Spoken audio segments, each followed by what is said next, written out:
نحمده ونصلي على رسوله الكريم اما بعد۔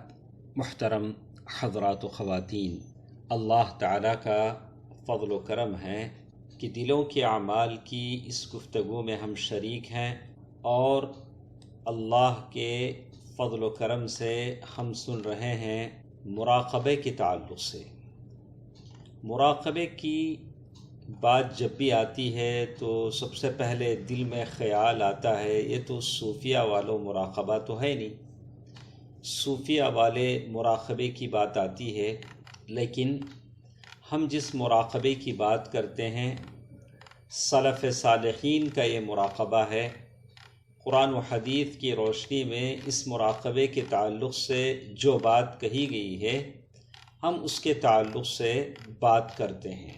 مراقبے کے تعلق سے بہت ساری باتیں گزشتہ مجلسوں میں ہم نے آپ کے سامنے رکھا ہے۔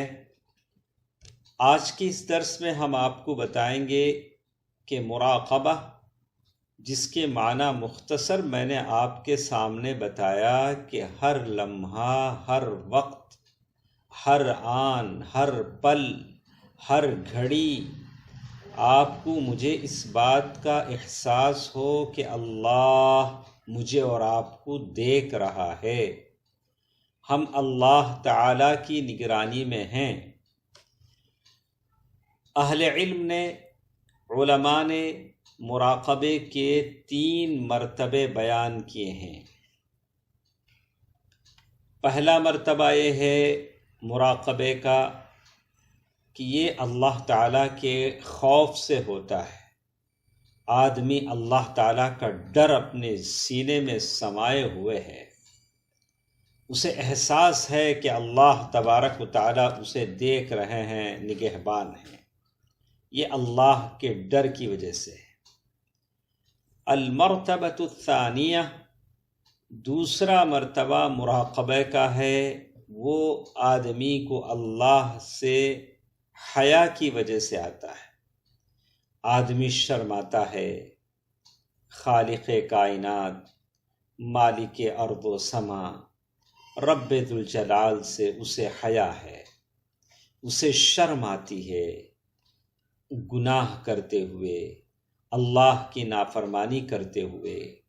اس اللہ خالق ارض و سما، مالک کائنات کی میں کیسے نافرمانی کروں، جس نے مجھے عدم سے وجود میں لایا، میں کچھ نہیں تھا، اللہ نے مجھے پیدا کیا، پھر میری پرورش کے اسباب بنائے، مجھے روزی روٹی دی، اور میری یہ سانسیں اندر اور باہر جو جاتی ہیں وہ اللہ کے کرم کی وجہ سے ہیں۔ تو یہ دوسرا مرتبہ مراقبے کا ہے کہ جس میں آدمی اللہ تعالیٰ کی نگرانی کا احساس کرتا ہے اللہ سے حیا اور شرم کی وجہ سے۔ اور ایک تیسرا مرتبہ مراقبے کا وہ ہے اللہ تعالیٰ سے محبت کی وجہ سے۔ یہ ڈر، یہ حیا، یہ محبت، یہ تینوں اسباب ہیں، یہ تینوں الگ الگ مراتب ہیں۔ جو شخص اللہ سے ڈرا ہوا ہے، خائف ہے، اللہ تبارک و تعالیٰ سے ڈرتے ہوئے، بچتے ہوئے، اس پر ایک خوف طاری ہے کہ اللہ تبارک و تعالیٰ اسے دیکھ رہا ہے، اور وہ جو شرم کی وجہ سے، اللہ سے حیا کی وجہ سے عاجزی اور انکساری اختیار کرتا ہے، اور اللہ تعالیٰ سے، اللہ تبارک و تعالیٰ کی نگرانی کا احساس اسے ہے۔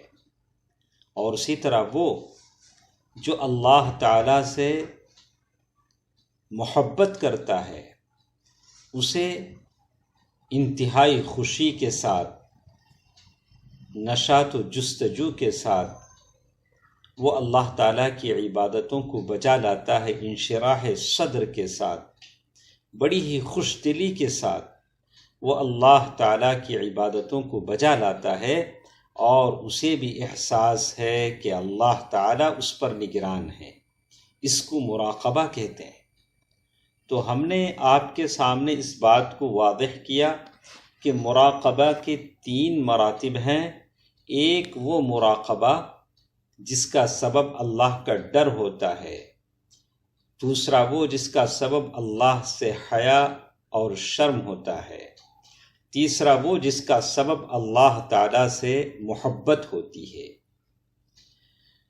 اسی لیے سلف کہتے ہیں کہ مراقبۃ اللہ فی السیر الیہ علی الدوام، اگر آدمی اللہ تبارک و تعالیٰ کی نگرانی کا احساس رکھتا ہے اور اللہ تعالیٰ کی عظمت اس کے دل میں اس طرح کوٹ کوٹ کر بھری ہوئی ہے کہ جس سے وہ اللہ تبارک و تعالیٰ کی قربت کا راستہ طے کر رہا ہے۔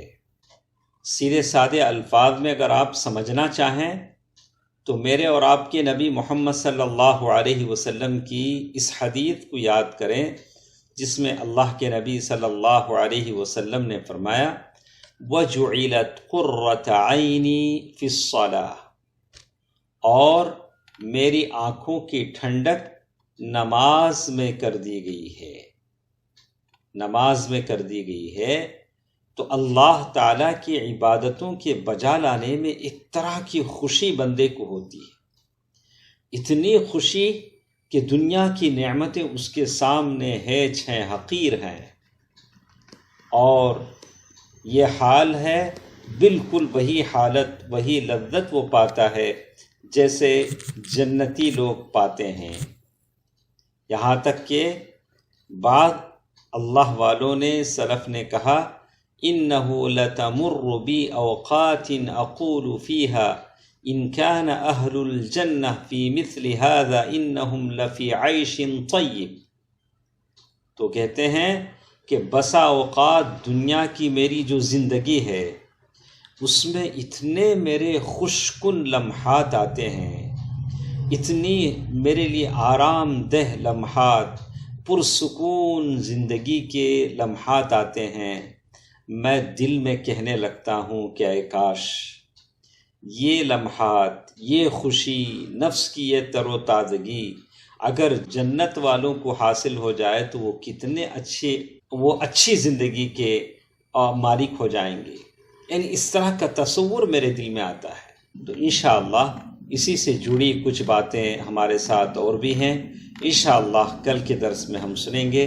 اللہ تعالی بہتر بات سننے اور عمل کرنے کی توفیق دے، آمین۔ والسلام علیکم ورحمۃ اللہ وبرکاتہ۔